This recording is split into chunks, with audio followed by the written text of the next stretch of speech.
മലയാള സാഹിത്യത്തിലെ ഇതിഹാസ കഥാകാരൻ ഒ.വി. വിജയന്റെ തൂലികയിൽ നിന്ന് അടർന്നു വീണ തസ്രാക്കും ഞാറ്റുപുരയും കൂമൻകാവും ഒക്കെ ഇനി പാലക്കാട് നഗരസഭാ കോമ്പൗണ്ടിൽ കാണാം. സ്വച്ഛ് സർവേക്ഷൻ മാലിന്യമുക്ത നവകേരളം പദ്ധതികളുടെ ഭാഗമായി പാലക്കാട് നഗരസഭാ അങ്കണത്തിൽ പാഴ്വസ്തുക്കൾ ഉപയോഗിച്ചാണ് പാലക്കാടൻ തനിമയുടെ വിവിധ ശില്പരൂപങ്ങൾ ഉൾപ്പെടുത്തി മിനി ഉദ്യാനം തയ്യാറാക്കിയിട്ടുള്ളത്. ഒ.വി. വിജയന്റെ തൂലികയിൽ നിന്നുതിർന്ന വാക്കുകളിൽ നിന്നുള്ള പ്രചോദനത്തിലാണ് കരിമ്പന, ഞാറ്റുപുര, കൂമൻകാവിലെ വിവിധ ദൃശ്യങ്ങൾ എന്നിവയെല്ലാം തയ്യാറാക്കിയിരിക്കുന്നത്. നഗരസഭ താൽപര്യമെടുത്തതിന്റെ അടിസ്ഥാനത്തിൽ മലപ്പുറം കോട്ടയ്ക്കൽ സ്വദേശിയായ ശില്പി ഷിബുവാണ് ശില്പങ്ങൾ തീർത്തിട്ടുള്ളത്.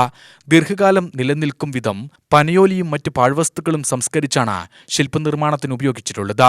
ഒ.വി. വിജയന്റെ കാരിക്കേച്ചറും ശില്പങ്ങളുടെ നിർമ്മാണത്തിനായി ഉപയോഗിച്ചിട്ടുള്ള പാഴ്വസ്തുക്കൾ സംബന്ധിച്ച വിവരങ്ങൾ രേഖപ്പെടുത്തിയ ബോർഡും ഇവിടെ സ്ഥാപിച്ചിട്ടുണ്ട്. കൃത്യമായി പരിപാലിച്ച് ഇവ നിലനിർത്താനാണ് നഗരസഭ ഉദ്ദേശിക്കുന്നതെന്ന് ആരോഗ്യ standing committee chairman P. Smithesh പറഞ്ഞു. ശില്പങ്ങളുടെ അനാച്ഛാദനം നഗരസഭാ ചെയർപേഴ്സൺ പ്രമിള ശശിധരൻ നിർവഹിച്ചു. കഴിഞ്ഞ കുറേ വർഷങ്ങളായി നമ്മൾ മാലിന്യമുക്ത കേരളവും അതുപോലെ തന്നെ സ്വച്ഛ് സർവേക്ഷൻ്റെ ഭാഗമായിട്ട് പാലക്കാട് നഗരസഭയ്ക്ക് ഏറ്റവും കൂടുതൽ വൃത്തിയുള്ള നഗരമാക്കണമെന്ന് ഊർജ്ജസ്വലമായി പ്രവർത്തിച്ച നമ്മുടെ ആരോഗ്യ സ്റ്റാൻഡിംഗ് കമ്മിറ്റി ചെയർമാൻ, അതുപോലെ തന്നെ നമ്മുടെ കൗൺസിലർമാർ, അതുപോലെ തന്നെ പൊതുജനങ്ങൾ, നമ്മുടെ പാലക്കാട് നഗരത്തിലെ ജനങ്ങളെല്ലാം ഇതിനൊറ്റക്കെട്ടായി മാലിന്യമുക്ത കേരളം ഉണ്ടാക്കണമെന്നുള്ളതിൻ്റെ ആഗ്രഹത്തോടു കൂടിയാണ് പാലക്കാട് ജനങ്ങൾ തന്നെ മുന്നോട്ട് വന്നിട്ടുള്ളത്.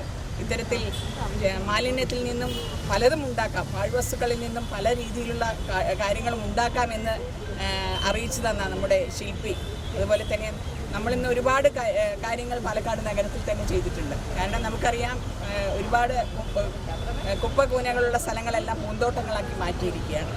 തീർച്ചയായിട്ടും അതിനൊക്കെ എല്ലാ കാര്യങ്ങൾക്കും ആരോഗ്യ വിഭാഗം വളരെയധികം പ്രയാസപ്പെട്ടിട്ടുണ്ട്. നമ്മുടെ ശുചീകരണ തൊഴിലാളികൾ, ഒരുപാട് പ്രയാസങ്ങൾ അനുഭവിച്ച ശുചീകരണ തൊഴിലാളികളും ഇതിലുണ്ട്. അതുപോലെ തന്നെ എല്ലാവരെയും തീർച്ചയായിട്ടും ഈ ഒരു സന്ദർഭത്തിൽ ഞാൻ അഭിനന്ദിക്കുകയും ഇന്നത്തെ ഈ പരിപാടി നമ്മൾ വരാൻ പോകുന്ന 29-ാം തീയതി നമ്മുടെ സീറോ വേസ്റ്റ് നഗരമാക്കി മാറ്റാനുള്ളൊരു ഉദ്യമത്തിലേക്ക് പോവുകയാണ്. Vice chairman advocate E. Krishnadas അധ്യക്ഷത വഹിച്ചു. സ്റ്റാൻഡിംഗ് കമ്മിറ്റി ചെയർമാൻമാരായ T. Baby, T. S. Meenakshi, വിവിധ രാഷ്ട്രീയ പ്രതിനിധികളായ Saleena BV., P. K. Hasanuppa, A. Krishnan, നഗരസഭാ secretary Ansal Isaac, clean city manager C. Maniprasad തുടങ്ങിയവർ സംസാരിച്ചു. UTV news, Palakkad.